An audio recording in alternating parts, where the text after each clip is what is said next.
Good morning, first grade. How is everyone doing today? I hope everyone is having a terrific day so far. All right, I'm excited because we are going to take another look at Seahorse, the shyest fish in the sea.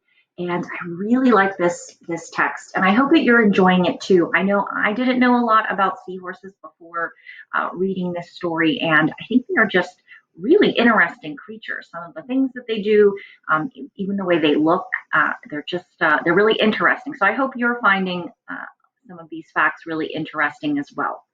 All right, so today we are going to return to our buttons and boxes strategy to help us answer our one bite of pizza question, which is what is happening in Seahorse, the shyest fish in the sea? And the buttons and boxes strategy is a way that good readers help, again, to answer that question, what is happening in a certain text?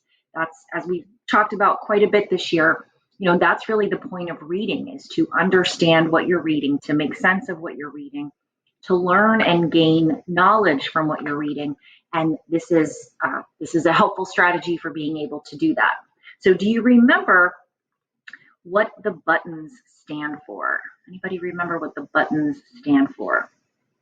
Yeah, those are the details. So all of the details, we have some different buttons here.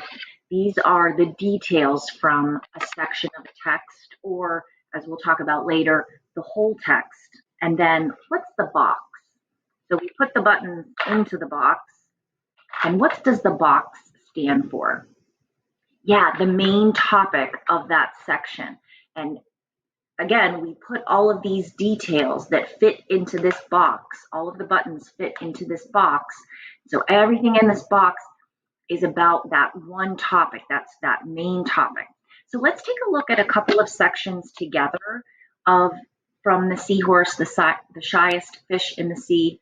And then for your activity today on Seesaw, I'd like you to give it a try again and take a look at one section, and I'll help you to get started and share details that you find in a section of this text.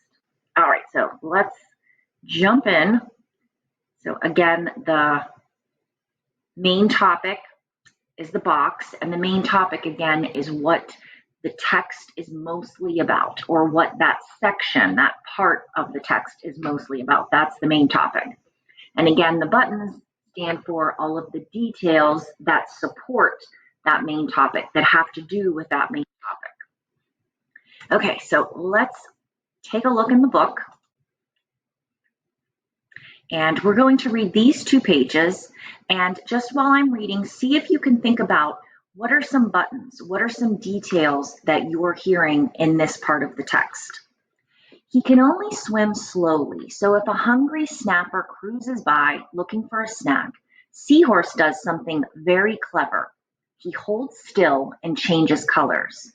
Now you see him until he's almost invisible. Now you don't. And at the bottom it says, seahorses have hard, bony ridges all down their bodies.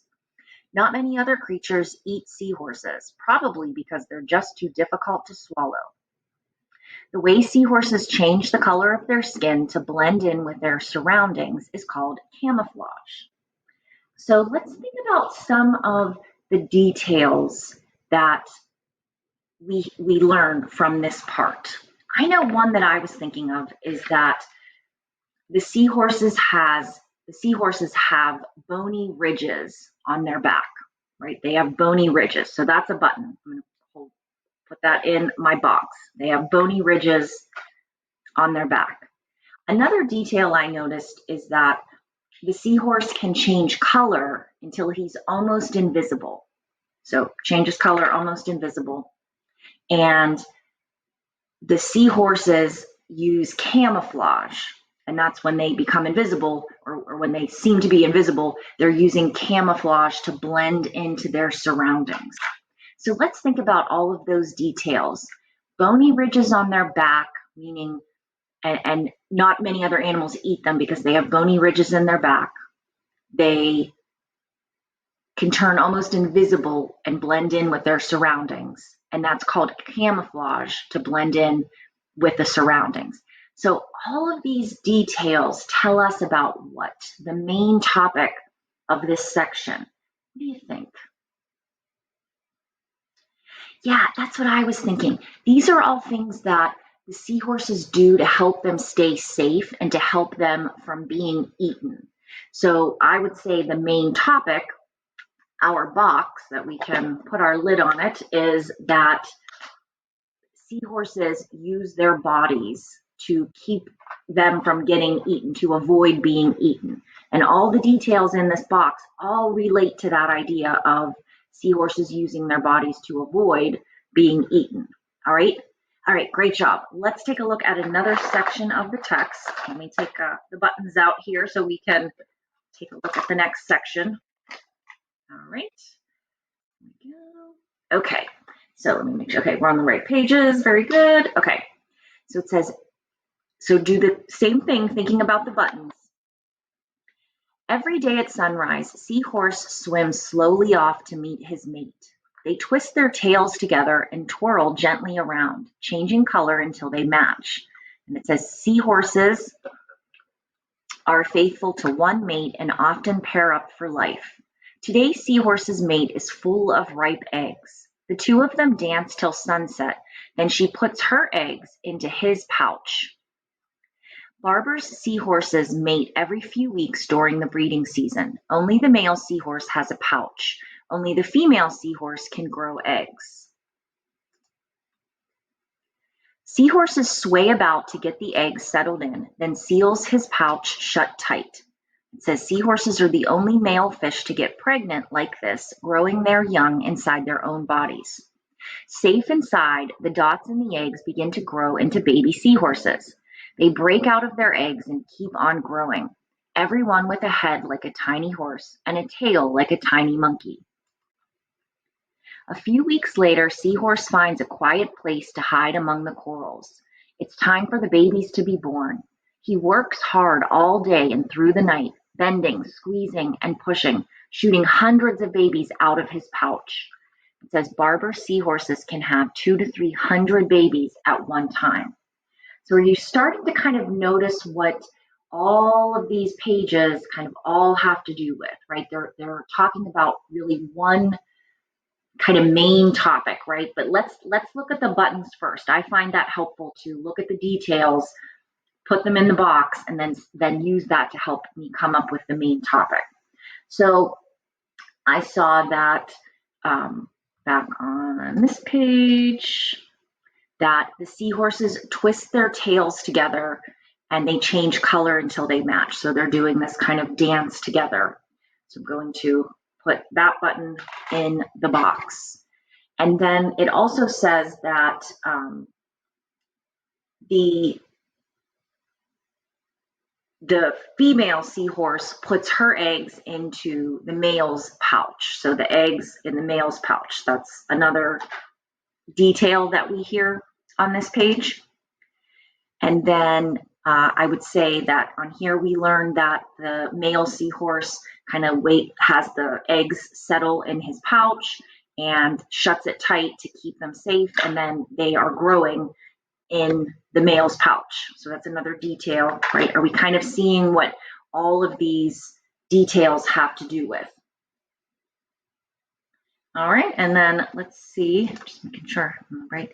Okay, and then, you know, here we hear some details about the male seahorse going to find a quiet place and then kind of bending, squeezing, pushing to push and shoot out all of the baby seahorses from his pouch. So that's another detail.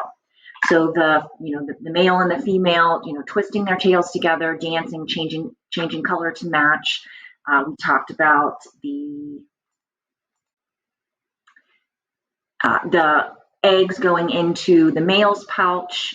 Then we talked about the male sealing his pouch up so that the eggs could grow.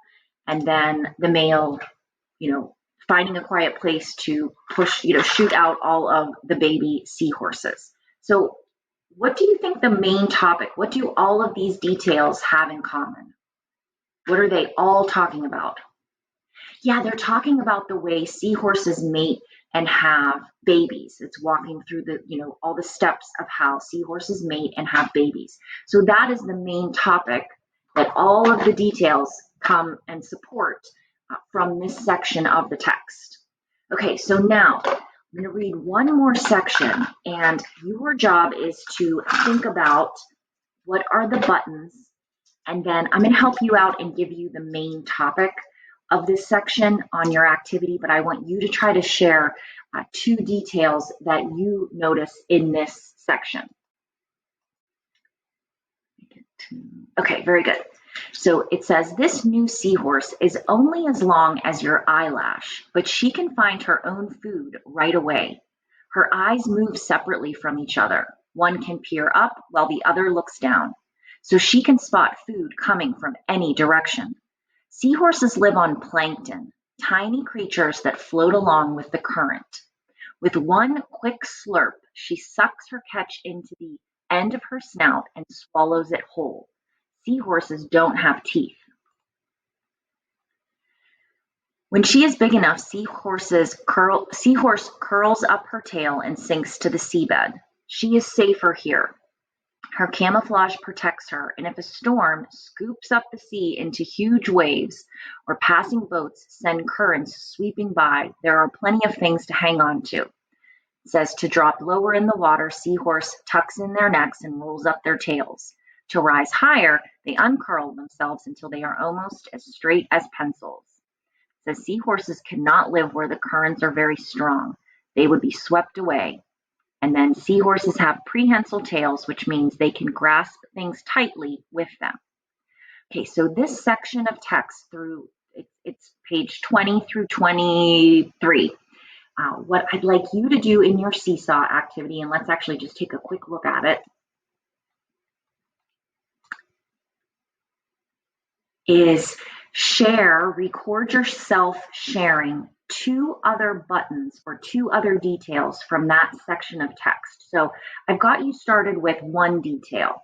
Baby seahorses can find plankton to eat. So that would be one button to go in our box.